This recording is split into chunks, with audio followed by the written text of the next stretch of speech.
Welcome back to the Gun Dungeon. Sitting down here running some more of this 6.5 Grendel stuff. This is a little different load than what you seen last time. Still 123 grain SST bullet, but this is using some H335 powder. This is a load that I've worked up a while back, and I know it shoots really well in both of my guns, so decided I'd finish off this box of bullets, cranking out some of these. What you're all here for, because you saw the title, I'm going to go outside of the box. We're going to talk a little bit about politics. Not something that I usually do on the Gun Dungeon platform anyways, whether it be Instagram, Facebook, YouTube. I don't typically dive into politics. And there's a reason. It's because I'm not dumb like most brands these days and alienate potentially half of my viewers by taking a strong stance on one side or the other politically. I think that is a terrible business model, no matter what you are running, what kind of business platform, whatever. It's a terrible business model to alienate half of your potential clients, half your potential customers, half your potential viewers. It's a bad idea. So I typically steer clear from it. And really, what I'm going to be talking about here today, I think, is something everybody can agree on. And that's that neither side actually does anything. They don't do anything that they claim they want to do. They wait till there's lame duck sessions like what we have right now in Congress. We have a Republican-held House, a Democrat-held Senate.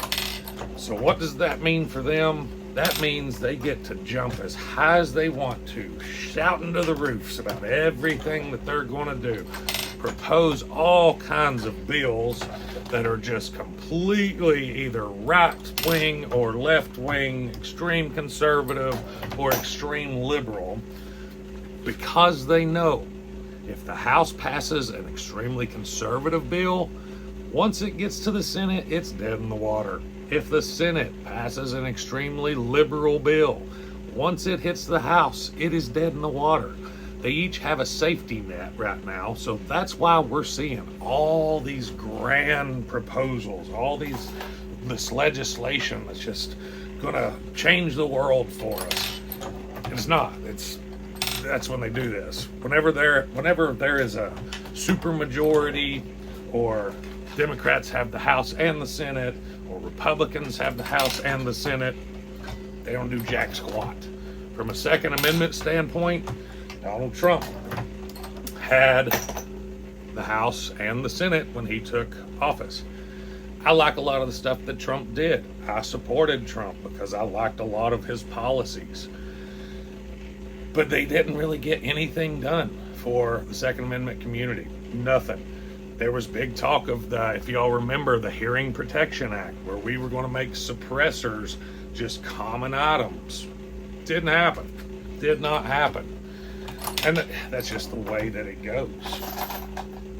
I mean, I think we all can agree that Congress, politicians, they're in it for their career.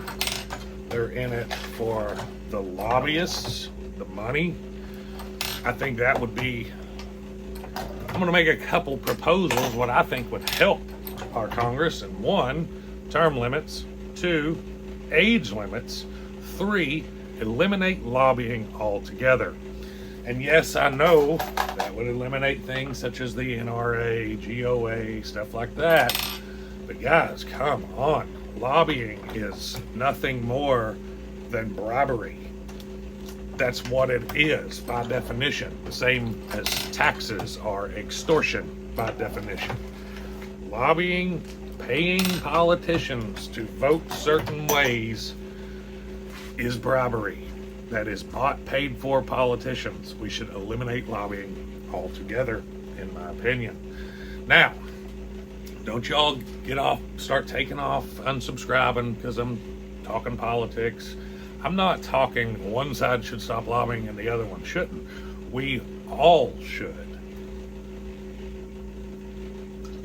Now, like I said, I think there's common ground there between the people.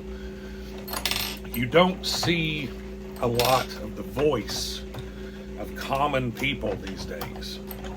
And I think the voice of the common people, like you and me, is hidden beneath the voice of what media wishes you to see, which is your Hollywood elites and your media broadcasts and all that stuff. They'll focus in on a little small group or a little small idea and blow it up into something more than what it is, and us actual people are on the sidelines saying, we don't agree with that. That's not how we want anything, but whatever.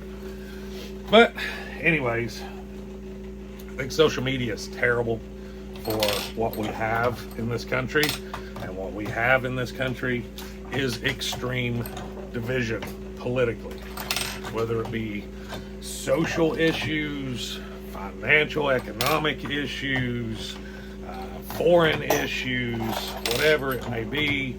We have extreme division, and all of that is fueled by what channel you watch. Do you watch Fox News or do you watch CNN? Do you watch MSNBC or do you watch Newsmax? Because depending on what channel you watch, that's the ideas that you're going to get told. That's the ideas that are going to give you the foundations to even form your own thoughts. And it's really, really difficult to find information that's not biased. But I think we owe it to ourselves to do that, to make an attempt to do that. I know it's reassuring to read the stuff that you want to agree with, that you want to read. Like, I mean, I can't stand Joe Biden, and it has nothing to do with because he's a Democrat. I think he's a crook. I think he is senile. I think that him being in office is one of the most embarrassing things of our time, just because he is way too old and way too mentally gone to represent the free world. But I can't stand him. I can't stand his son. So I like to read and hear news articles that are just tearing Hunter Biden apart. But I also have to keep in mind that a lot of it is just, it's news. It's them knowing that there are people like me that want to hear that. So they will take a small grain of truth and blow it into something that just sounds appealing to someone that wants to hear it. So just keep that in mind. And you know, all of this media, all of this information that we can get that's extremely biased has led to this extreme division in the country, like I said earlier. And honestly, guys, I don't think there's a point of return. I don't think this country has a middle ground that everyone can get to anymore. I think we're beyond it. And I honestly believe that bad times are coming before better times. And that's just my honest opinion. Not saying go crazy building your bunkers and stuff like that, but I'm not saying not to either. But one of the best things that we can do as a gun community, as a 2A community, as Americans, is try to find some common ground. Try to identify the problem, which isn't the people. The problem of this country rests in Washington, D.C. and all of your state capitals. But I think that's about as far as I want to go with this video, because I could get really out there and really kind of unhinged on some of this stuff, and I think I want to leave it about right there.